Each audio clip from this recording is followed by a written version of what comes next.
Time rapid revision the village of Palampur. इस chapter में हम लोग ये चैप्टर नंबर 1 है इकोनॉमिक्स का। इस चैप्टर में हम लोग पढ़ने वाले हाइपोथेटिकल विलेज जो कि है पालमपुर, ठीक है। और इसके अंदर टोटल 450 फैमिलीज है, जिसमें से 1/3 फैमिली ये लैंडलेस है, मतलब 150 फैमिलीज हमारे यहाँ पे लैंडलेस है। उसके बाद फिर यहाँ पे मेजॉरिटी फैमिली जो कि है एग्रीकल्चर एक्टिविटी पे डिपेंडेंट। और इस गांव में मतलब इस विलेज में ऑल फैसिलिटीज मतलब सारी फैसिलिटीज अवेलेबल विद प्रॉपर तरीके से, मतलब चाहे वो हो सकते हैं हमारे ट्रांसपोर्ट फैसिलिटी, एजुकेशन फैसिलिटी और हेल्थ फैसिलिटी, एनी फैसिलिटी। और इसके 3 किलोमीटर रेंज में एक गांव है जो कि बड़ा गांव है, बिग विलेज है, जो कि हमारा रायगंज। और इसके यहाँ पे जो भी एग्रीकल्चर प्रोडक्ट्स होते हैं वो सेल किए जाते हैं Shahpur. I am Pranav Raj and welcome back to channel. जैसा कि मैंने आप लोगों को इंट्रो में ही बताया था कि यहाँ पे पालमपुर विलेज में सब ऑलमोस्ट सब एग्रीकल्चर में डिपेंडेंट है, ठीक है। तो इसके अंदर एग्रीकल्चर के 4 फैक्टर्स होते हैं, मतलब क्रॉप्स जो करने के 4 फैक्टर्स होते हैं। तो सबसे पहला होता है लैंड, दूसरा लेबर, तीसरा फिजिकल कैपिटल और चौथा ह्यूमन कैपिटल। अब लैंड मतलब लैंड को सबसे इंपॉर्टेंट है बिकॉज हम लोग क्रॉप्स ग्रो कहाँ करेंगे। अब दूसरा मतलब लैंड तो हमारा इंपॉर्टेंट हो गया। अब दूसरा है हमारा लेबर। अब जैसे बहुत लोग के पास बहुत बड़े बड़े यहाँ पे प्लॉट्स होते हैं, जैसे कि 80 अपर कास्ट फैमिली के पास पालमपुर में मेजॉरिटी प्लॉट्स मतलब बहुत बड़े बड़े प्लॉट्स होंगे 80 फैमिली के पास, तो अकेले तो वो हैंडल नहीं कर सकते। तो अब यहाँ पे जो लैंडलेस पीपल थे तो वो लोग क्या करेंगे, यहाँ पे इन लोग का हेल्प करेंगे बिकॉज उन लोग के पास नॉलेज है सब चीजें। अब वो लोग यहाँ पे उनके लैंड पे आके, जिनके पास बहुत बड़ा बड़ा प्लॉट लैंड है, वो यहाँ पे आके लेबर देंगे, मतलब अपना वर्क करेंगे पर डे वेजेस के हिसाब से, या फिर मतलब कुछ सैलरी मतलब फिक्स किया जाएगा इनके हिसाब से, ठीक है। अब थर्ड आता हमारा फिजिकल कैपिटल। अब फिजिकल कैपिटल होते हैं 2 तरह के, पहला होता है हमारा वर्किंग कैपिटल, दूसरा होता है हमारा फिक्स कैपिटल, ठीक है। तो पहले हम लोग बात करते हैं फिक्स कैपिटल पे। अब देखो फिक्स कैपिटल क्या होता है, जो कि मतलब फिक्स्ड हो, जैसे कैसे मतलब एक बार आप लोगों ने कुछ ले लिया और फिर वो मतलब लॉन्ग टाइम, एक तरह से आप लोग कह सकते हो fix capital refers to the long time investment. अब मान के चलो जैसे कि आप लोग ट्रैक्टर लिया, कुछ भी टूल्स लिया, तो क्या है 10 साल तक तो आप लोग उसको फिर से खरीदने में डाल जाए तो वो खराब नहीं होगा, शायद अगर आप लोग अच्छे से करो तो 10 साल चल जाए, ठीक है। तो हो सकता है ये चीज, मतलब जो हम लोग का एक लॉन्ग टर्म इन्वेस्टमेंट है, बस एक बार खरीद ली उसके बाद फिर 10 साल तक टेंशन फ्री। अब वर्किंग कैपिटल है जो कि हमारा जैसे सेकंड हमारा जो कि वर्किंग कैपिटल था। अब वर्किंग कैपिटल में से कि सीड्स हो गए, आप लोगों को तुरंत खरीदना है, एक बार आप लोगों ने डाला फिर दूसरी बार खरीदना है, पेस्टिसाइड्स हो गए, फर्टिलाइजर्स हो गए, ये सब आप लोग एक बार डाले फिर से खरीदना पड़ेगा आप लोग को, ठीक है। अब वर्किंग कैपिटल हो गया, या सॉरी फिजिकल कैपिटल हो गया। उसके बाद फिर आता हमारा चौथा ह्यूमन कैपिटल।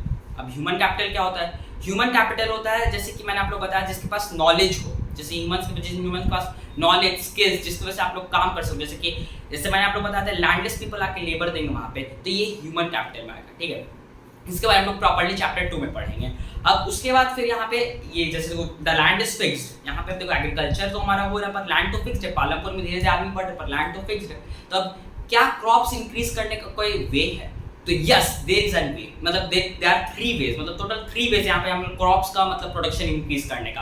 पहला हमारा मल्टीपल क्रॉपिंग, दूसरा हमारा मिक्स क्रॉपिंग, तीसरा हमारा मॉडर्न फार्मिंग मेथड्स। जिसमें से मुझे लगता है बहुत लोगों को पता होगा मल्टीपल क्रॉपिंग और मल्टीपल एंड मिक्स क्रॉपिंग क्या होता है। मल्टीपल क्रॉपिंग हो गया एक से ज्यादा क्रॉप्स ग्रो करना है कोई लैंड पे, ठीक है, एक सीजन के दौरान या फिर एक साल में, तो उसको कहते हैं हम लोग मल्टीपल क्रॉपिंग, ठीक है। अब मिक्स क्रॉपिंग एक टाइम पे 2 तरह क्रॉप्स एक लैंड पे ग्रो करना, उसको कहते हैं हम लोग मिक्स क्रॉपिंग।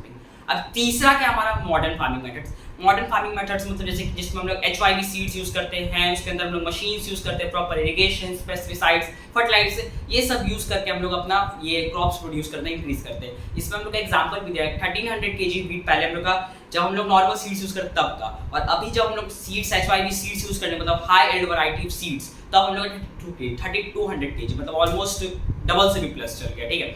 तो ऑलमोस्ट 3x चल गया, मतलब 3 गुना हो गया, पूरे तरीके से नहीं पर ऑलमोस्ट उसी तरह मान सकते हैं हम लोग। तो अब लेकिन will the land sustain, because यहाँ पे हम लोग क्या हो रहा है, और यहाँ में हम लोग पेस्टिसाइड्स फर्टिलाइजर्स सब यूज हो रहे हैं, तो केमिकल्स यूज कर रहे हैं, तो हमारा लैंड सस्टेन करेगा। तो वही यहाँ पे एक प्रॉब्लम आता है मॉडर्न फार्मिंग मेथड्स में कि यहाँ पे डिग्रेडेशन ऑफ लैंड होता है, ठीक है। यहाँ पे हम लोग का एक डिग्रेडेशन ऑफ लैंड होता है, ओके। तो ये हम लोग का मेजर प्रॉब्लम है मॉडर्न फार्मिंग मेथड्स में। और ग्रीन रिवॉल्यूशन लेट 1960s में आया था, जो कि हम लोग का HYV seeds modern farming methods use करके आया था। और हाँ, ये मॉडर्न फार्मिंग मेथड्स पालमपुर में नहीं और इंडिया में भी हमारा आ चुका है, Punjab, Haryana and western part of Uttar Pradesh, ठीक है। तो ये तो हमारा हो गया एग्रीकल्चर प्रैक्टिसेस में हम लोग कितना होता है, मतलब इसमें लैंड पीपल क्या करते हैं, ठीक है। तब उस फार्मिंग एक्टिविटीज या फिर नॉन एग्रीकल्चर एक्टिविटीज पालमपुर में होते हैं, बिकॉज सब तो डिपेंडेंट, अगर एग्रीकल्चर पे डिपेंडेंट हो जाएंगे तो फिर बाकी क्या करेंगे, मतलब कुछ जैसे कुछ बहुत सारे प्रोडक्ट्स होते हैं जैसे कि नॉन एग्रीकल्चर में मिलते हैं, ये कैसे मतलब ट्रांसपोर्टेशन ये सब। तो अब आते हैं नॉन एग्रीकल्चर एक्टिविटीज। तो हमारा सबसे पहला नॉन एग्रीकल्चर एक्टिविटीज है डेयरी प्रोडक्ट्स। अब जैसे देखो पालमपुर है, यहाँ पे जैसे गाँव ये सब नॉर्मली गाय भैंस सब तो रखते ही हैं। अब यहाँ पे देखो ये फार्मिंग एक्टिविटीज कर सकते हैं, जैसे गाय भैंस है, अब उससे हम लोग दूध निकालती है, दूध को हम लोग सेल करती है। अब यहाँ पे दूसरा इसी से इंटरकनेक्टेड है ये इंटरनॉन फार्मिंग ये एक्टिविटीज में जो गाय भैंस है वो इंटरकनेक्टेड ट्रांसपोर्ट फैसिलिटी। अब जैसे गांव है, गाय भैंस रखे हुए आप लोग उसमें से दूध निकाल के बेच रहे हो आप लोग, ठीक है। अब उसके अंदर अगर पीछे कार्ट लगा दिए तो एक बुल्डॉग कार्ट बना दिया आप लोग उसको, अब उससे आप लोग ट्रांसपोर्ट फैसिलिटी भी दे सकते हैं, ये भी एक तरीका हो गया। अब हमारा शॉप्स भी है, तीसरा तरीका, तीसरा वे हम लोग का शॉप्स भी होता है पालमपुर में। अब पालमपुर में शॉप जैसे कि हम लोग का कुछ लोग बस स्टैंड के बगल में शॉप्स खोलते हैं, नॉर्मल चिप्स कुरकुरे मतलब जो कि जनरल स्टोर थे वो। और इसमें हम लोग एक एग्जांपल दिया हुआ करीम का जो कि कंप्यूटर जनरल स्टोर खोल दिया, कंप्यूटर स्टोर खोला था, इसके अंदर वो बच्चों को पढ़ाता भी था और कंप्यूटर शॉप भी रन करता था। तो ये सब तो हमारे नॉन फार्मिंग एक्टिविटीज और फार्मिंग एक्टिविटीज हो गए पालमपुर के। तो ये पूरा चैप्टर का एक आप लोग को रैपिड रिवीजन मिल गया लेस देन ऑफ 10 मिनट्स। और बाकी आप लोग को वीडियो चाहिए तो please do like share and subscribe to channel. Now bye.